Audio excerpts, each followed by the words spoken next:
Estamos viviendo en tiempos proféticos. La semana pasada se reunieron en Jerusalén docenas de miles de judíos. De hecho, más de 100.000 judíos se reunieron en la zona donde estaba el templo de Jerusalén. ¿Por qué? ¿A qué se debe que tantos judíos estén yendo en olas tan grandes a Jerusalén? Ya les voy a explicar, pero primero les quiero mostrar un video de este evento que hubo para que vean la potencia de esto tan grande que está ocurriendo en nuestra época, que en mi opinión esto es un estremecimiento para las religiones del mundo, y esto es un llamado a las personas de que se acerca la llegada del Mashiach. Y acá les voy a mostrar un fragmento del video, ya les explicaré un poco. Esto es al lado del Muro de los Lamentos, así se llama en español, en hebreo le decimos el Kotel HaMaaravi, y bueno, acá va un pedazo del video.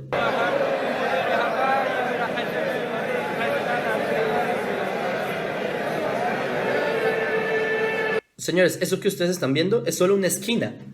Allá hay demasiadas personas. De hecho, yo creo que si hubiera espacio para millones de judíos hubieran llegado ahí en esta noche. Pero obviamente, por el espacio no entran más.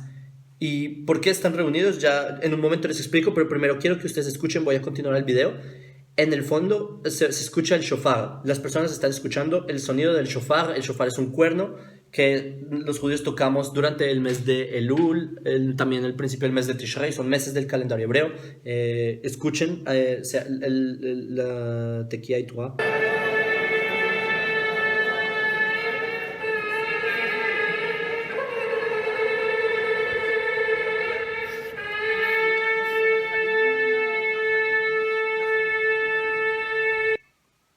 Señores, paréntesis.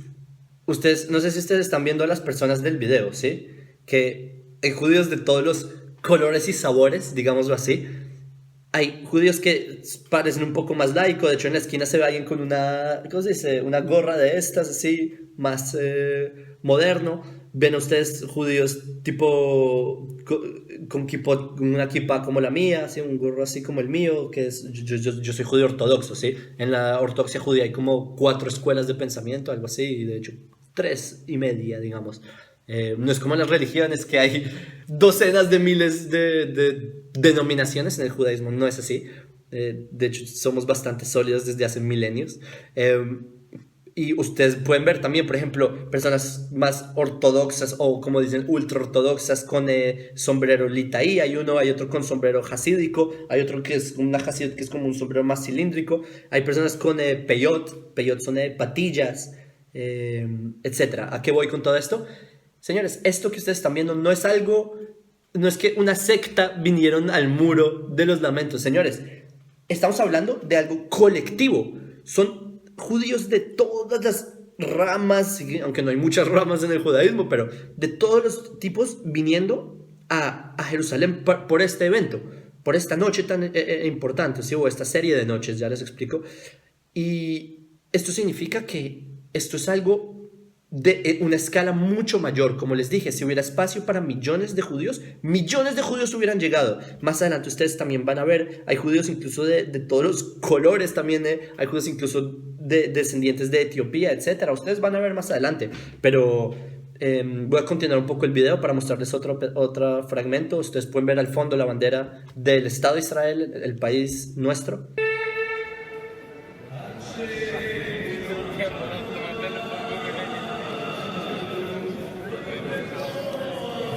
Ok, señores, esto que ustedes ven en la esquina es el muro de los lamentos, como le llaman. Es un muro que existe hace 2000 años más, bueno, sí, 2000 años, que fue construido o mandado a construir por Herodes el constructor, como le dicen. Y a propósito, para mí esta es una prueba tangible de ustedes. No sé si hay personas que están en el cristianismo, esto es solo un paréntesis, que hay una supuesta profecía en Mateo 24 de que no iba a quedar piedra sobre piedra, que dice, ven todos estos edificios, ¿sí? No va a quedar piedra sobre piedra, ¿sí? Es Mateo capítulo 24 al principio. Señores, el muro de los lamentos son muchas piedras sobre piedras que quedaron en pie y siguen ahí por 2 milenios. Y esto sin mencionar que en la parte de atrás, si hay otra construcción, en la parte de atrás está todo el Keshet Robinson, toda la zona, el arco de Robinson, que son zonas que hay de la época del Segundo Templo que quedaron intactas. También está, este es el muro oriental, está el muro occidental también, está el Koterakatán, toda la explanada en sí. De hecho, si ustedes siguen por esta muralla hacia atrás, construcciones enteras. De hecho, si uno sigue bajando, hay también casas que han encontrado los arqueólogos últimamente, construcciones enteras e intactas de la época del Segundo Templo. Entonces, esa afirmación de que no iba a quedar piedra sobre piedra es una falsa profecía. De hecho, tenemos un video en YouTube, les voy a dejar en la descripción, etcétera, donde se explica más detalles sobre cómo esto es una falsa profecía, etcétera. Pero aquí lo que ustedes están viendo, esto es un lugar muy significativo para el pueblo de Israel. Y bueno, veamos un poco más, ya les explico qué es este evento.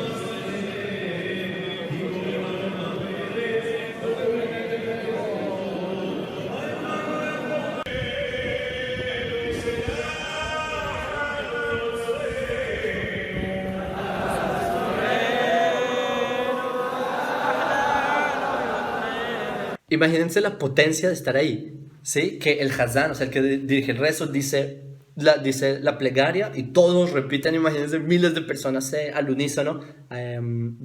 Lo que va a decir ahora es el Shema Israel, es un versículo que está, creo que en Deuteronomio 6, que es oye Israel, Dios es uno, es Shema Israel, Hashem Elokeinu Hashem Echad.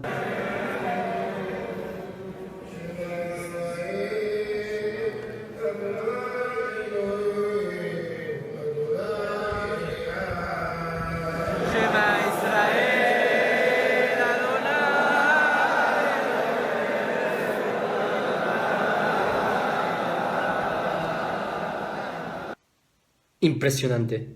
Y voy a detener acá el video, me voy a centrar un poco más para comentarles un poco de todo esto, porque esto es algo que tiene una implicación muy, muy grande para la humanidad. Señores, las religiones están estremecidas por esto, y les voy a explicar por qué.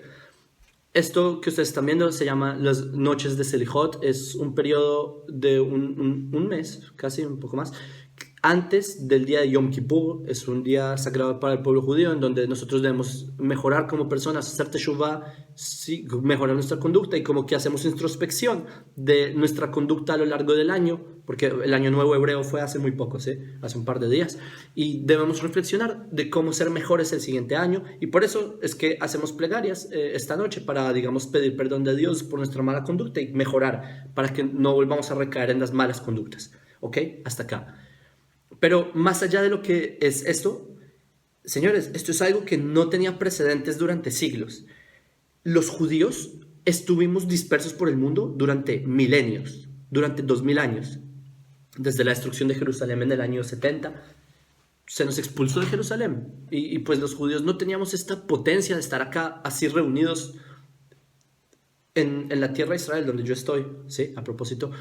Y porque esto implica mucho. Ustedes saben que en donde ustedes viven hay dos religiones principales, digamos grandes principales, que son el Islam, el cristianismo en sus varias denominaciones. El Islam también tiene muchas denominaciones, pero sé que acá no es muy cercano a las personas. Hay otras religiones muy grandes en el mundo, obviamente, que están en la parte, en el oriente, ¿sí? Pero son religiones que están muy alejadas de lo que conoce el común de las personas viendo nuestro video, nuestro canal. Entonces por eso me voy a centrar en el Islam y en el cristianismo, que son, digamos, es cercano a ustedes. Para el Islam, los judíos estamos destinados a ser dhimmi, que es dhimmi en árabe. Es como ciudadanos de segunda clase que debemos estar sujetos al Islam, a la superioridad del Islam, y que los judíos por eso somos inferiores. Y así fue durante siglos, señores. Durante siglos, sí, sin mencionar mis ancestros, fueron inferiores en los países del Islam. Hoy en día no es así. Los judíos somos libres. De hecho, Jordania ocupaban Jerusalén antes de 1967. Desde 1948 a 1967, Jerusalén fue ocupada por Jordania. Y tras la Guerra de los 6 días, el ejército israelí, el Estado de Israel, liberó Jerusalén. Y así los judíos pudimos volver a nuestra capital después de 2000 años. Retornamos a nuestra capital. La capital que fundó nuestro rey, el rey David, y por fin volvimos. ¿Y qué implica esto para el Islam? Que de repente estos inferiores, estos dhimmi, estos judíos, ¿sí? el Yahud, estos judíos de segunda clase, de repente se liberan de las cadenas, recuperan su capital, empiezan a cumplir las palabras de sus profetas, porque los profetas de Israel hablaron de esto, ¿sí? Que los judíos íbamos a volver a Jerusalén, etc. Y de repente el Islam está viendo que toda su tesis de que éramos inferiores se derrumba. Y de hecho, por eso es que hoy en día hay corrientes del Islam que se están reformando y están planteándose de mejor forma lo que era el Islam. Hay muchas corrientes del Islam que están acercándose al pueblo judío porque quieren, digamos, tener una cercanía a los judíos, porque entienden que no tiene mucho sentido tratar de denigrar al judío o tratar de inferiorizar al judío, porque entendieron que eso ya no hay vuelta atrás, ¿sí? Israel está acá para quedarse. Y el mundo islámico en muchos países, no en todos obviamente, hay unos que no, pero hay mucho acercamiento, ¿sí? No les digo los países de los Emiratos, en el norte de África hay muchos países así, de hecho incluso Turquía, que es un país masivamente musulmán, le ruegan a Israel para que haya diplomacia con Israel, ¿sí? Les ruegan a los judíos para que tener buenos contactos con nosotros. Entonces, eso es del Islam, es un tema. En el cristianismo, ni hablar. Para el cristianismo, esto que ustedes vieron es como el estremecimiento máximo de los cimientos del cristianismo. ¿Y por qué? Porque la tesis del cristianismo durante siglos fue que los judíos estábamos destinados a estar en el exilio. Ustedes pueden, y por favor, como a mí me gusta decir en mi página, no me crean a mí, corroboren ustedes mismos, revisen.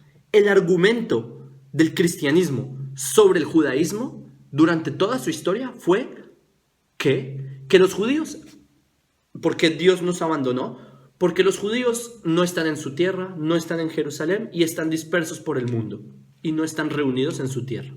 Ese era el argumento de la iglesia durante muchos siglos, ¿sí? Casi 2000 años, hasta que se demostró lo contrario. Se demostró que Dios nunca abandonó a Israel, Dios no rompe sus promesas, Dios no cambia su pacto por un nuevo pacto que malinterpretaron de Jeremías 31, no, se equivocaron. El cristianismo se equivocó, fracasó. Y la tesis, de hecho, nuevamente, lean cualquier padre de la iglesia, desde Juan Crisóstomo hasta el que quieran. Y no me estoy refiriendo solo a los católicos, me estoy refiriendo a el movimiento protestante. Sus primeros siglos ese era su argumento contra el judío. Por ejemplo, está en Martín Lutero en su libro, repulsivo y asqueroso libro llamado Los judíos y sus mentiras. Ahí dice, de hecho así es la introducción del libro, que cuál es su prueba de que el cristianismo es la verdad, de que los judíos no tienen un reino, no tienen un país y no están en su tierra. Ese es el argumento. Señores, a mí me encantaría que Lutero viera lo que ocurre hoy en día para que se revuelque en su antisemitismo y vea lo que ocurrió realmente, como su religión fracasó y como Dios no rompe sus promesas y Dios no rompe el pacto, ni el pacto de Israel, ni el pacto noágida. Recuerden, Dios también tiene un pacto con los no judíos. Es el pacto noágida, Génesis 9, versículo 12, lean. Dios tiene un pacto con la humanidad, no solo con Israel, y Dios no rompe ese pacto. Dios quiere que ustedes cumplan las leyes noágidas, eso era un paréntesis. Pero el punto es que, sí, los judíos volvimos a nuestra tierra, volvimos a Jerusalén, y como ustedes pueden ver en el video, nos acercamos más a que sea reconstruido el templo de Jerusalén, porque los profetas de Israel hablaron de que así será. Va a haber un templo de Jerusalén, nos guste o no, ¿sí? Y yo sé que en el cristianismo tienen una tesis de que no, ese templo será reconstruido por el anticristo, etc. Señores, por favor, lean los profetas de Israel. Los profetas de Israel hablaron del templo de Jerusalén construido por el Mesías. Por eso, en verdad, a mí me duele pensar que todas estas personas, cuando en verdad llegue el Mesías, y el Mesías en verdad y haya construcción del templo, las personas van a creer que es el antimesías y por eso van a perder la jugada, porque la religión les metió una idea de lo opuesto que está escrito en los profetas. No me crean a mí, corroboran Isaías capítulo 2, versículo 2 al 4, que dice que las naciones vendrán al monte de Dios, a la casa de Dios, etc. ¿Cuál es la casa de Dios en el monte de Dios? Jerusalén, ¿sí? El templo de Jerusalén, ¿sí? Las naciones van allá. O por ejemplo en Ezequiel, el capítulo 37, el famoso capítulo 37, todo el final de qué habla. De esto que están viendo, esto que ustedes vieron en el video, es exactamente lo que habla este capítulo, que las personas, estos son de los versículos 25 al 28, que habla de que las naciones van a venir, de que el pueblo judío vamos a venir y van a ver otra vez reconstrucción del templo literalmente. También en Zacarías 14, versículo 16, habla de que las naciones vendrán a Jerusalén a hacer sus sacrificios en el templo de Jerusalén, en la fiesta de los tabernáculos, eso es Sukkot en hebreo, que ya estamos en la fiesta de Sukkot en este mes, Tishrei. Y es más, yo sé que muchas personas en la religión de Occidente dicen, no, pero es que mira, el templo ahora es el cuerpo. No, no. Señores, lean, por favor, Ezequiel capítulo 40, 41, 42, etcétera, etcétera. Ahí el profeta describe al templo como un edificio, una construcción. Literalmente, ladrillos, construcción, cómo hacer un cuerpo. ¿Sí? ¿Qué pasa? Que yo entiendo que a lo largo de la historia, la interpretación cristiana en verdad tenían muy buen argumento. En el cristianismo el argumento era muy bueno. ¿Cuál era? Que los judíos están en el exilio. Y como están en el exilio, es una muestra de que Dios ya no los quiere. Pero es que hoy en día ese argumento ya no aplica. Y por eso es la muestra del mejor argumento que tenían. Simplemente se cayó, se les cayó la argumentación, esa religión fracasó, perdieron su argumentación teológica. ¿Y qué tuvieron que hacer? Tuvieron que reformarse teológicamente. Concilio Vaticano II, a la Iglesia Católica, a la Iglesia Católica, al Papa en los años 60 les toca reunirse y hacer un concilio para replantear su religión, porque se dan cuenta de que el pueblo judío volvió a su tierra y posterior a eso retornan a Jerusalén y el Vaticano tiene que replantear lo que es la fe católica con respecto al judaísmo, y así crean una nueva estructura teológica. Si ustedes ven la teología cristiana antes y después del Concilio Vaticano II, nada que ver, opuestos, ¿sí? Tienen planteamientos teológicos bastante distintos. Y el cristianismo protestante, la misma cosa. Desde que se empieza a crear el Estado de Israel, el cristianismo protestante tiene que replantearse toda su religión. Y así es como aparecen estas nuevas, digamos, mutaciones del cristianismo, como la neoanglicana, que tratan de tener un acercamiento al judaísmo, porque ya ven que el judaísmo está, digamos, cumpliendo las profecías del judaísmo. Y así es como empieza posteriormente un cristianismo más judaizado, etcétera, etcétera. Y todo es porque se crea el Estado de Israel gracias a Dios que nos devuelve Jerusalén, ¿sí? Que le da fuerza a nuestro ejército, a nuestros soldados para poder liberar Jerusalén. Y así el pueblo judío retornamos a las palabras de los profetas. El pueblo de la Biblia retorna a la tierra de la Biblia para cumplir las palabras de la Biblia hebrea, obviamente me refiero. Entonces, señores, ese video que ustedes vieron es la mayor señal de que Dios no miente. Y si Dios no miente, Dios tampoco les mintió a ustedes. Como les dije, Dios tiene un pacto con los no judíos. El pacto noájida, Génesis 9, etc. Ya les dije, después del diluvio, Dios hizo un pacto con Noé y sus hijos. ¿Sí? Dios tiene un pacto con la humanidad, un pacto con ustedes, con los no judíos. Entonces, si Dios cumplió y está cumpliendo las palabras que le prometió a Israel, ¿por qué no cumpliría también lo que les prometió a ustedes? Entonces, señores, no se vayan detrás de religiones que simplemente ya supérenlo. No, toda su argumentación cayó, ¿sí? Toda esa, en verdad hay cristianos que ven este tipo de cosas y dicen, no, qué tristeza, me da tristeza ver a los judíos que todavía están clamando por su Mesías, qué tristeza. Señores, al que me da tristeza es a mí ver a tantas personas que en verdad, por eso Isaías 25:7 dice que las naciones tienen un velo en los ojos, porque no están viendo que el pueblo judío nos estamos acercando a cumplir más y más lo que dijeron nuestros profetas y a cumplir nuestros objetivos de que haya un mundo mejor, un mundo de paz, de que no haya idolatría, de que no crean que por medio de un intermediario los pecados se van a limpiar. No, los valores de Israel, los valores de ser mejor persona, las leyes no ágidas, ¿sí? Y a mí me duele que hayan personas que prefieren taparse los ojos y los oídos y no entender que la humanidad se dirige hacia lo que Dios le prometió a Israel por medio de sus profetas. Señores, por favor, reaccionen y yo los invito a que tomen parte en este proceso tan importante para la humanidad. Besat Hashem, para que así el mundo sea de alegrías para todos, de felicidad para la humanidad, y que ustedes como personas logren cumplir su rol en este mundo, de no cambiar a Dios por un ídolo, o por una religión, sino que escuchen lo que está pasando, den un paso hacia atrás y vean lo que está pasando. Señores, bienvenidos, les envío un saludo desde Israel.